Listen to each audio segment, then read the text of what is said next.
Vamos resolver essa questão aqui na Universidade Federal do Rio Grande do Sul, e é mais uma questão sobre placas. Então, aqui ela fala que existem quatro letras distintas e o alfabeto, né, tem 26, e quatro algarismos também distintos de 0 a 9, ou seja, 10. E a pergunta é: qual é o número total de etiquetas distintas? Nesse caso aqui, não é bem uma placa de um carro, mas é uma etiqueta numa biblioteca. Então, o que nós vamos fazer é o seguinte: para que, como exemplo, né, tem aqui EMAT 9501, nós conseguimos fazer esse cálculo, nós temos que pensar o seguinte: esse número de elementos aqui, que são as letras, como é que nós podemos calcular utilizando uma ferramenta da análise combinatória, já que é o número total de etiquetas distintas, né, produzidas. Então vamos lá. As ferramentas de análise combinatória para o ensino médio que são cobradas no vestibular são o PFC, a permutação, o arranjo e a combinação.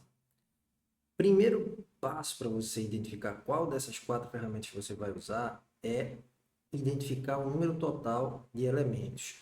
Para as letras nós temos 26, certo? E para os números nós temos 10.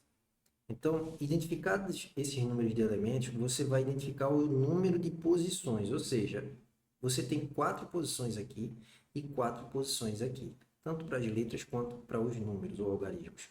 Então, P, que é posições, são quatro, e aqui também P são quatro posições. Portanto, o número de elementos é maior do que o número de posições. E isso nos dá apenas a ideia de pode ser o PFC, certo? Não vamos poder usar permutação, porque a permutação tem que ter um número de elementos igual ao número de posições. E pode ser o arranjo ou a combinação. No caso do PFC, você pode usar para resolver qualquer um desses três aqui.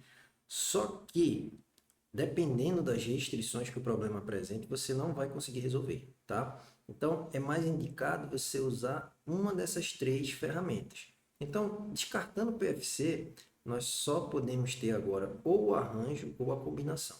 Então, vamos definir. Qual é a pergunta que você tem que fazer para você identificar se é um problema de arranjo ou de combinação? É a ordem.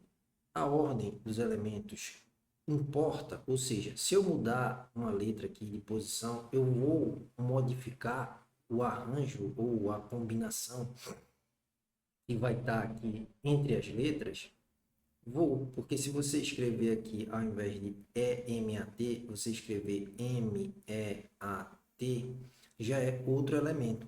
Então, como a ordem importa, você pode dizer que é o arranjo, certo?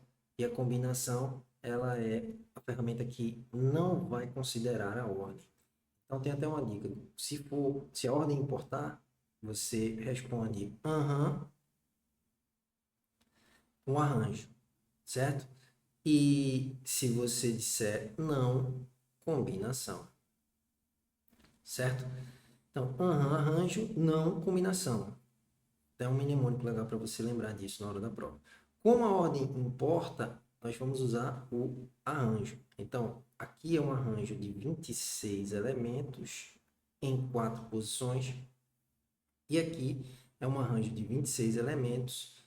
Opa, 26 não, 10, né? São algarismos em quatro posições. Portanto, nós já eliminamos a letra A B e a E, só sobrando a C e a D. E aí, como nós vamos definir se é uma soma ou uma multiplicação? Basta você lembrar.